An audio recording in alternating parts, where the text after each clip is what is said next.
यदि आप लॉ पढ़ना चाहते हैं तो कहीं और क्यों जाना। हमारे ऐप को डाउनलोड करें और लॉ पढ़ें। नमस्ते सदावत्सले मातृभूमि। पाकिस्तान ने एक सरप्राइजिंग स्टेटमेंट दिया और पाकिस्तान का ये सरप्राइजिंग स्टेटमेंट देने वाला कोई सामान्य व्यक्ति नहीं है। ये स्टेटमेंट देने वाले जनरल बाजवा।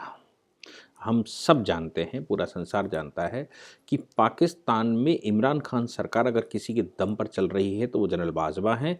जनरल बाजवा सरकार चलाते हैं, वो दोनों ही पक्षों में रहते हैं। वो अलग बात है कि इमरान खान और जनरल बाजवा की सिचुएशन मोदी ने संसार में ऐसी कर दी है कि अगर वो सऊदी अरेबिया जाते हैं तो सऊदी अरेबिया में जनरल बाजवा ये सोच कर जाते हैं कि वहाँ मिलिट्री बैलेंस करेंगे, लेकिन उनको कोई भी वहाँ मिलता नहीं है। उनके केंद्रित व्यक्ति मिलते हैं, लेकिन राजा उनसे मिलने से मना कर देता है, सुल्तान मिलने से मना कर देता है। और साथ में $3 बिलियन को तुरंत, या $6 बिलियन का टोटल पेमेंट, उसमें $3 बिलियन तुरंत और $3 बिलियन जल्दी से जमा करने के आदेश दे देता है। हाल ही में जनरल बाजवा ये स्टेटमेंट दे रहे हैं। मैं इसलिए ये सारी बातें बता रहा हूँ कि जनरल बाजवा का जो ये स्टेटमेंट आया जम्मू कश्मीर को लेकर या भारत को लेकर, वो स्टेटमेंट बड़ा ख़तरनाक है।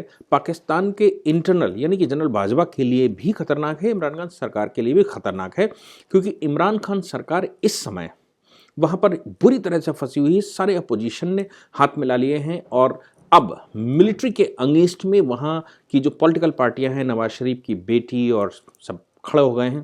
क्योंकि नवाज शरीफ के दामाद को गिरफ्तार कर लिया गया, नवाज शरीफ की बेटी को एक तरफ गिरफ्तार कर लिया गया, सिंध में बहुत कुछ गड़बड़ किया गया और सिंध प्रांत में पूरी की पूरी पुलिस सर्विस ने एक साथ स्ट्राइक कर दिया और इस्तीफा दे दिया था।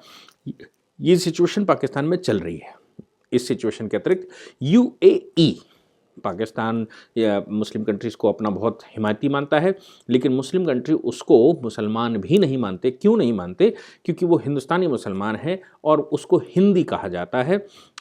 मैं बता दूं आपको कि पाकिस्तान, इंडिया और बांग्लादेश, यहाँ के मुसलमानों को वो हिंदी मुसलमान कहते हैं, वो मुसलमान नहीं कहते हैं। कारण उसका ये भी है क्योंकि ये सारे बेसिकली हिंदू हैं और हिंदू प्रजाति से कन्वर्ट होकर मुसलमान बने, अपने माँ बाप को भूल गए, अपने पूर्वजों को भूल गए। ऐसे लोगों को मुसलमान, जो असली मुसलमान है, यूएई का हो चाहे सऊदी अरेबिया का हो, वो कैसे अपना मान ले, वो अपनी जमात का कैसे माने, ये बहुत सारे प्रश्न हैं। मैं ये बात नहीं कहता, लेकिन जो लोग भी सऊदी अरेबिया वगैरह में रहे हैं, हिंदुस्तान के मुस्लिम वर्ग रहा है, वो सब बताते हैं। खैर, यूएई ने एक स्टेटमेंट दे दिया और वो स्टेटमेंट बलूचिस्तान को लेकर कहा।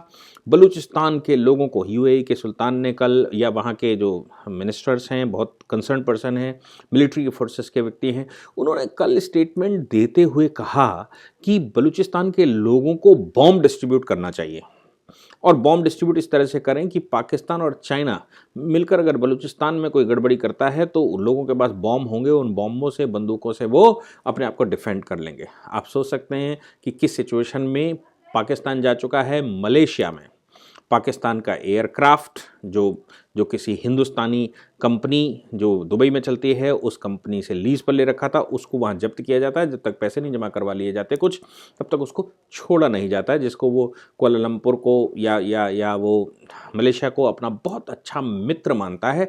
मलेशिया में भी इस तरह के काम चलते हैं। बात रही अमेरिका की, तो अमेरिका ने भी अभी डेनियल पोल के मामले में अमेरिका के विदेश मंत्री ने सीधा जनरल बाजवा के बहुत ख़ास व्यक्ति कुरैशी को फ़ोन किया और कुरैशी से कहा कि अगर आप उसका इंसाफ नहीं कर सकते, उसके जो शेख जिसने उसकी हत्या की थी, वॉल स्ट्रीट जर्नल के पत्रकार की, वो अगर आप उसको सज़ा नहीं दिलवा सकते तो उसको मुझे सौंप दीजिए, मैं उस पर मुकदमा चलाऊंगा और उसके खिलाफ एक्शन होगा। बाइडेन प्रशासन का ये पाकिस्तान के खिलाफ पहला बड़ा इंसिडेंट था जिसमें पाकिस्तान को बाइडेन प्रशासन ने साफ इंडिकेट किया कि तुम्हारी औकात क्या है।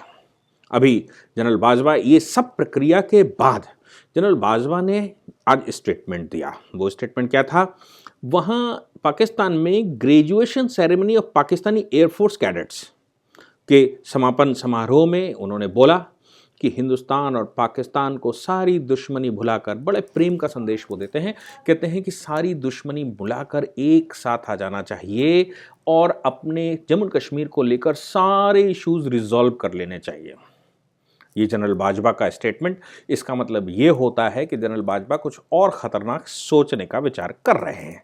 वो सोच रहे हैं क्यों? क्योंकि 2015 में मोदी जी ने अचानक विजिट किया था पाकिस्तान में, उसके बाद हिंदुस्तान में पठानकोट हो गया। 2015 की घटना आपको याद होगी कि 2015 में मोदी जी ने विजिट किया था नवाज शरीफ की परिवार में एक शादी में, और उसके बाद जब वो लौट कर आए तो पीछे से पठानकोट एयरवेज पर हमला दिसंबर 2015 में हो गया। आपको याद होगा कि मुशर्रफ जब भारत में आए, ताजमहल घूमे, दिल्ली घूमे, उसके बाद वो जब वापस गए और बड़ी सारी प्रॉमिस करके गए तो भारत में हमले हो गए। आपको याद होगा कि वो ताजमहल होटल पर हमला हो गया था, आगे पीछे बहुत सारे हमले, बहुत सारे, मतलब मैं एक इंसिडेंट की बात नहीं कर रहा हूँ। जब जब भारत की तरफ उन्होंने हाथ बढ़ाया है और भारत ने उनके हाथ को स्वीकार किया है और अपनी तरफ से आगे बढ़ने का प्रयास किया है, वैसे ही भारत को धोखे के अलावा पाकिस्तान ने कुछ नहीं दिया। जो व्यक्ति अपने ही रिलीजन से धोखे में हो वो दूसरे को क्या संभाल कर दे सकता है? ये एक विचार करने की बात है। जनरल बाजवा कहते हैं कि भारत और पाकिस्तान को जम्मू कश्मीर से लेकर सारे इश्यूज़, जितने भी भारत और पाकिस्तान में इश्यूज़ हैं, वो सारे इश्यूज़ सॉल्व कर लेने चाहिए। हालांकि भारत सरकार, जैसा कि मैं पहले कह रहा हूँ, ये मोदी जी हैं, ये वाजपेयी जी नहीं हैं, ये कोई और सरकार नहीं है जो आपकी बातों में आ जाएगी। मोदी बड़े बखूबी जानते हैं कि पहले दोस्ती का हाथ हम बढ़ाएंगे, और हाँ, दोस्ती का हाथ बढ़ाने के बाद अगर आप नहीं सुधरते हैं तो हमारे पास दूसरे तरीके भी आते हैं। उसी का परिणाम था कि हमने एयर स्ट्राइक, सर्जिकल स्ट्राइक, और फिर इस दिवाली पर सर्जिकल और एयर स्ट्राइक दोनों साथ साथ किए और पाक ऑक्युपाइड जम्मू कश्मीर में घुस कर किए। उसका कारण, और उसको पूरे विश्व को बताया कि हम करके आए हैं, उसका कारण क्योंकि पाक ऑक्युपाइड जम्मू कश्मीर इलीगली पाकिस्तान के कब्जे में है और वो मेरा क्षेत्र है, उस पर हमारी ओनरशिप बनती है।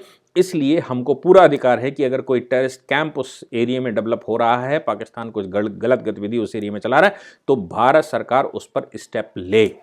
लेकिन ये जो स्टेटमेंट आया है इनका, मुझे लगता है कि भारत ने जिस प्रकार से पाकिस्तान को संसार में पैदल किया है, मुस्लिम कंट्रीज़ ने पाकिस्तान को धोना शुरू कर दिया है, अमेरिका और यूरोप जैसे कंट्रीज़ भारत की मदद कर रहे हैं, पाकिस्तान को लगातार कटघरे में खड़ा किए हुए हैं, ये सब उसका परिणाम है कि जनरल बाजवा अब घुटभरा दिखाई पड़ रहे हैं और मोदी के आगे भीख सी मांग रहे हैं कि अगर मोदी माफ़ कर देते हैं तो फिर जनरल बाजवा विश्व के दूसरे कोनों में भी जा सकते हैं, क्योंकि उनका FATF में जो हाल है, उनका UNO में जो हाल है, या उनके और जो विश्व के फोरम हैं उनमें जो हाल है, G20 ने जो किया, और आफ्टरऑल उनके परम मित्र चाइना ने जो किया उनकी फंडिंग रोककर, उन सब की सिचुएशन अगर कुल मिलाकर देखेंगे तो एक बनती है कि पाकिस्तान इस समय पूर्ण रूप से पैदल हो चुका है। पाकिस्तान के पास खाने के लिए भी भोजन नहीं है, परिवार चलाने के लिए, समाज चलाने के लिए, देश चलाने के लिए भी कुछ नहीं।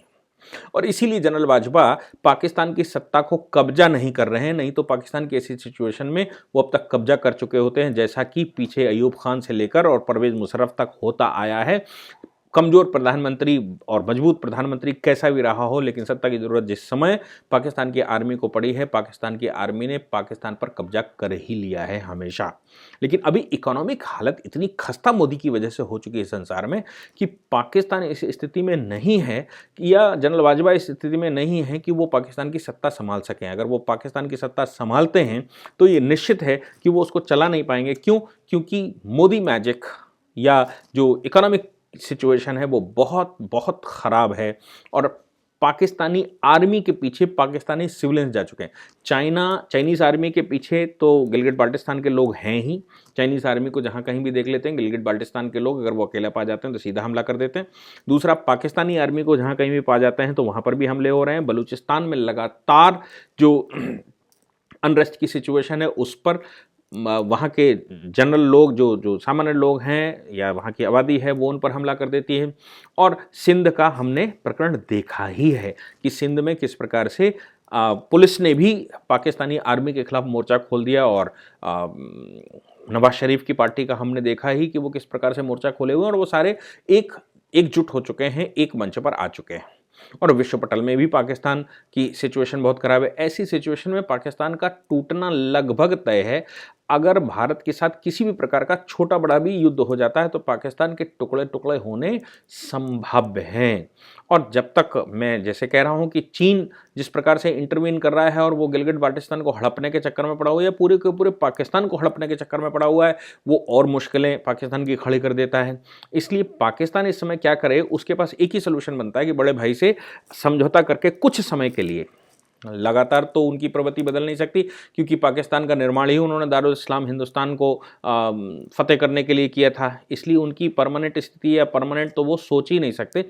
परंतु वो जिस प्रकार से भी सोच रहे हैं या जिस प्रकार से इस समय वो माफ़िया मांग रहे हैं, ऐसी सिचुएशन में ये भारत की जिम्मेवारी बनती है कि वो उस पर न कहे। अगर भारत ऐसी सिचुएशन में कुछ भी कहता है या भारत इस सिचुएशन में कुछ भी बोलने का प्रयास करता है या उनकी बातों में आने के लिए भारत तैयार रहता है, तो ये आप मान कर चलिए कि भारत के लिए ही घाटा होगा। क्योंकि हर बार, मैं आपको बार बार कह रहा हूं कि हर बार भारत के खिलाफ या भारत के ऊपर पाकिस्तान ने हमले किए हैं। पाकिस्तान का स्वभाव नहीं बदला जा सकता। पाकिस्तान आज की तारीख में जो भी माफिया मांग रहा है वो माफिया अपने मन से नहीं मांग रहा है, वो इसलिए मांग रहा है कि क्योंकि वो फंसा हुआ है।